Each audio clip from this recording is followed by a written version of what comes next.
I gave my daughter away when she was 7 months old, and I spent the next 19 years trying to find her. My name is Helen.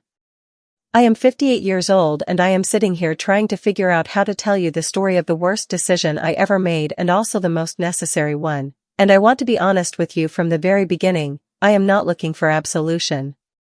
I am not telling you this so that you will forgive me.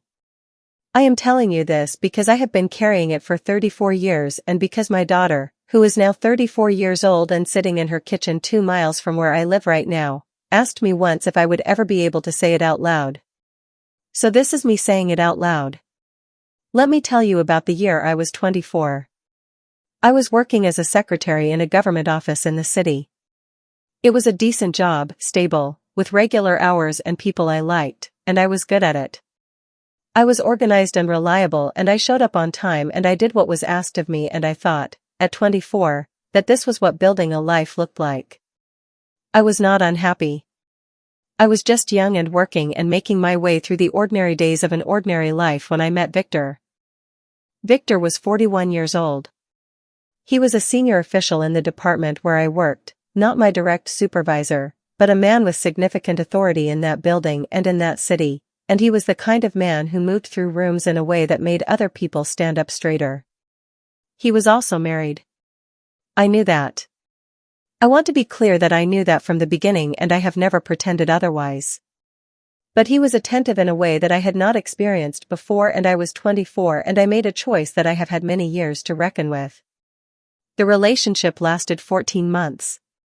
During those 14 months I told myself many things that I now understand were not true, that his marriage was complicated, that things were different for people at his level, that what we had was real even if it existed in a particular kind of shadow. I was not the first person to tell herself these things and I was not the last, and I say that not to excuse myself but to be accurate about who I was at 24 and what I was capable of seeing clearly and what I was not. I discovered I was pregnant in the spring. I was alone in my apartment when I read the test and I sat on the edge of my bathtub for a long time before I could make myself move. My first thought was not panic, which surprised me.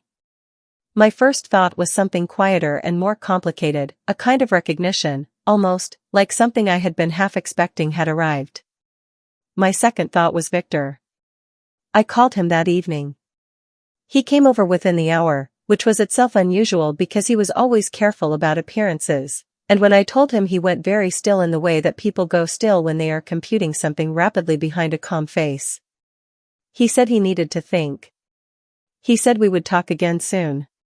He said this in a tone that told me the conversation was over for that evening, and I let it be over because I did not yet understand what I was dealing with. The next conversation happened 3 days later. He came to my apartment again and he sat across from me at my kitchen table and he told me, in a calm and measured voice, that he could not allow this child to exist. Those were his exact words, he could not allow this child to exist. And something in the particular bureaucratic precision of that phrasing told me more clearly than anything else could have that I was not talking to a man who was frightened or conflicted. I was talking to a man who had already decided and was now informing me of the decision. I told him I was keeping the baby. What followed those words was a period of 4 months that I have spent 30 years trying to find language for. Victor did not threaten me directly. He was too careful for direct threats. What he did was more precise than that, a quiet systematic pressure that touched every part of my life without ever leaving anything that could be pointed to. I was transferred to a different department without explanation. My landlord suddenly needed the apartment back. A friend I had known for 6 years stopped returning my calls, and when I finally reached her she was brief and strange and I understood that someone had spoken to her. I was not dramatic enough about these things at the time. I kept telling myself I was managing, that I could handle it, that it would resolve itself once the baby was born and the situation settled. My daughter was born in October. I named her privately, in my own heart, but I never put the name on any official document because by the time she arrived I understood that official documents were dangerous and that anything with her name on it connected to me was something that could be used. She was small and dark-haired and she looked at me from the very first hour with an expression of complete and absolute trust that I have never in my life been able to fully describe. By the time she was 4 months old, I understood that I had run out of options. I had moved twice since she was born, staying with different people in different parts of the city, and Victor's reach, which I had underestimated badly and continued to underestimate, followed me each time with the particular patience of someone who has resources and is in no hurry. A woman I had been staying with told me quietly one evening that she had been visited and that she could not have us there anymore, and she said it with genuine pain in her face, which told me she had not been given a choice.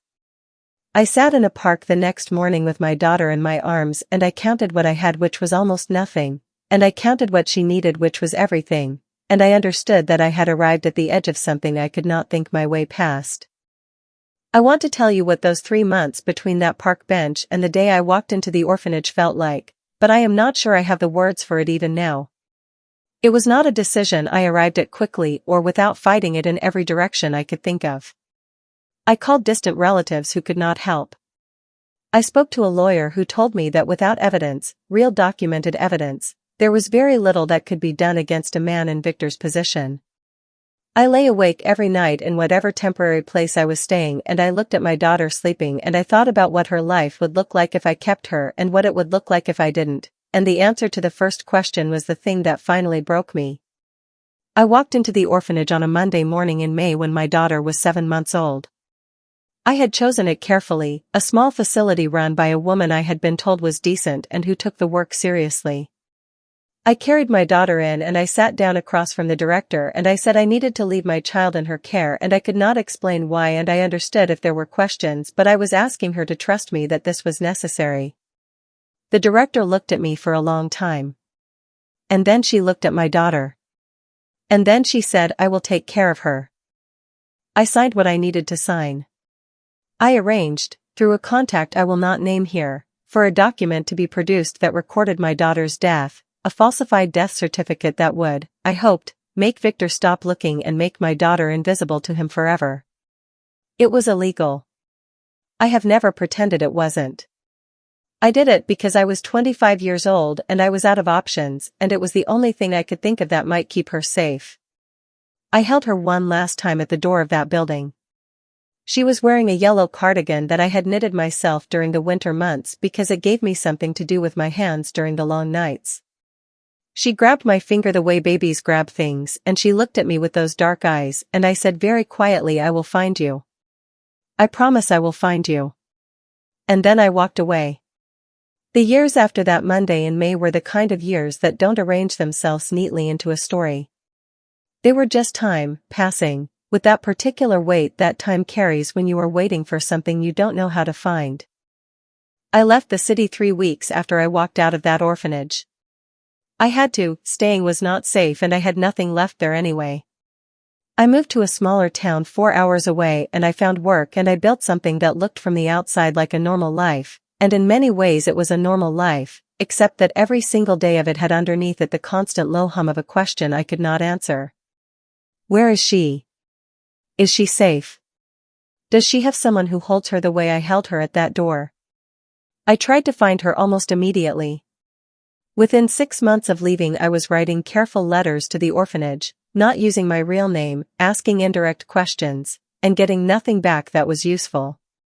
The falsified death certificate had, it seemed, done its work too well. My daughter had been processed through the system under circumstances that made her file difficult to access, and the director who had looked at me for a long time and said I will take care of her had retired within the year, and her replacement knew nothing of the particular arrangement that had been made. I hired someone to look into it when I had enough money, which took several years. He found very little. He found that a child matching her description had been adopted, but he could not find by whom or where they had gone, and the trail ended there in the way that trails end when the people who hold the information have decided not to share it. What kept me going during those years was the yellow cardigan. I know that sounds like a small thing. But I had kept one photograph, taken the week before I walked into that building, of my daughter wearing that cardigan and looking at the camera with those dark eyes, and I carried it with me everywhere and looked at it when the not knowing became too loud to sit with. She was real. She existed. She was somewhere in the world wearing someone else's last name, and I would find her. It was 12 years after I gave her away that the information came. A woman called me. She had worked at the orphanage during the time my daughter was there, and she had kept, in her own private records, certain details that the official files did not contain. She would not tell me how she had found my number. She told me the name of the family that had adopted my daughter, and the city they had moved to, and she said I always thought someone should know, and then she hung up and I never heard from her again. I sat with that information for a week before I did anything with it. I was afraid, which I had not expected. I had spent 12 years wanting nothing more than to know where my daughter was, and when I finally knew, I was suddenly terrified of what finding her might mean. She was 12 years old. She had a family. She had a life that had been built without me in it, and I did not know what walking into that life would do to her or to the people who had raised her. I decided not to contact the family directly. I decided this partly because I was afraid and partly because I thought it was the right thing, that a 12-year-old girl should not have her world upended by a stranger appearing and saying I am your mother, that she deserved to come to that knowledge in her own time and her own way. So I watched from a distance. I kept track of what I could find through careful and entirely legal means, and I waited, and I told myself that when she was older I would find a way. She was 19 when I finally could not wait any longer. I had learned by then that she was called Rose. I had learned that she had grown up in a city 200 miles from where I had given her away, that she had been raised by a schoolteacher and her husband, that she was studying literature at the local university, and that she spent a great deal of time at the city library because she always had, apparently, been someone who found libraries more comfortable than most other places. That last detail undid me slightly because I had always been the same way, and I had not known until that moment that it was possible to grieve a similarity. I applied for a position at that library. I told myself I was not being deceptive, that I was simply putting myself in a place where something might happen naturally, where I could see her and know she was real and well, and if nothing else came of it then at least I would have had that. I moved to the city. I took the job. I arranged my life around the reference desk and the morning shifts, and I waited. She came in for the first time on a Thursday in September, 3 weeks after I started. I knew her immediately. She was 19 years old and she had dark hair, and she moved through the library with the particular ease of someone who has been coming to places like this since childhood, and she was so completely herself that I had to grip the edge of the desk to stay steady. She came back the following Tuesday. And the Tuesday after that. We exchanged the ordinary words of librarians and patrons. Can I help you find something? Yes, the periodicals are in the back, thank you. And I watched her and thought about yellow cardigans and park benches and doors I had walked away from, and I said nothing beyond what the situation required because I had promised myself I would not push, that I would let whatever was going to happen happen in its own time.